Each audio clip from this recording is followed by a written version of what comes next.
দিচ্ছি তেজপাতা, এই যে গোটা, গরম মশলা, শুকনো লঙ্কা ফোড়ন দিয়ে দিলাম। আর এবার দিয়ে দেব, একটু ভাজা হোক।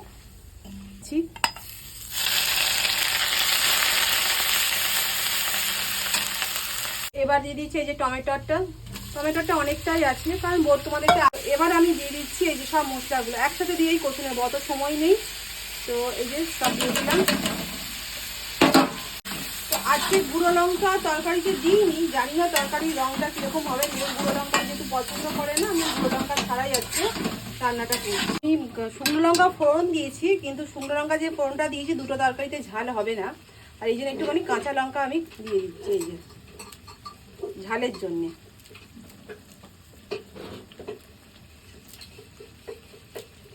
এখানে আলু ভাজাটা আলাদা করেছি আর ছোলা ডালটা আলাদা সেদ্ধ করেছি, কিন্তু মশলা হয়েছে একটাই। মানে শর্টে যারা রান্না করতে চাও তারা এরকম ভাবে প্রসেসটা করে নেবে। এই যে নিরামিষের ক্ষেত্রে আমি বলছি, এই যে মশলাটা কষা হয়ে গেলে আমি একটা কড়াই শিফট করে ছোলা ডালটা করে নেবো অর্ধেকটা, আর আলুর দমটা অর্ধেকটা কড়াই করে নেবো। দিয়ে দিচ্ছি একটু চিনি, ছোলার ডালটা একটু মিষ্টি মিষ্টি না হলে ভালো লাগবে না, আর আলুর দমে একটু মিষ্টি না হলে ভালো লাগবে না, তো অল্প চিনি দিয়েছি, বেশি দিচ্ছি না। তো এই যে এই পরিমাণটাই দিলাম। আর এবার দিয়ে দিচ্ছি আমি এই যে কিছু কাজু কিশমিশ, এটা দিয়ে দিলাম। আর দেবো এই যে একটা শাহি গরম মশলার প্যাকেট, তো দুটোতেই দিয়ে দেবো যাতে একসাথে হয়ে যায়। এবার একটু গরম মশলা দিয়ে দিচ্ছি।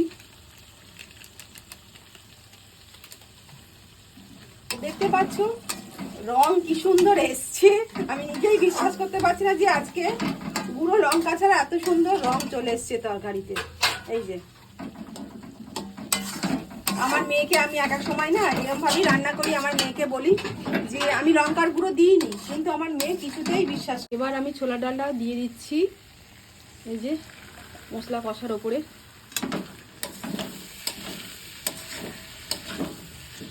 ঢেলে দিলাম।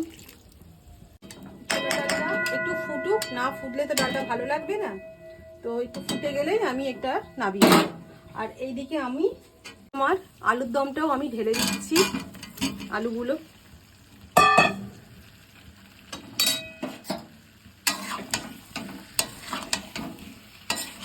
দেখো আমার আলুর দম কষানো হয়ে গেছে, অনেকক্ষণ ধরেই কষাচ্ছি আমি আলুর দমটা। মোটামুটি এই যে তোমরা দেখতে পাবে বুঝতে যে এই যে আলু সেদ্ধও হয়ে গেছে। আর ডাল আর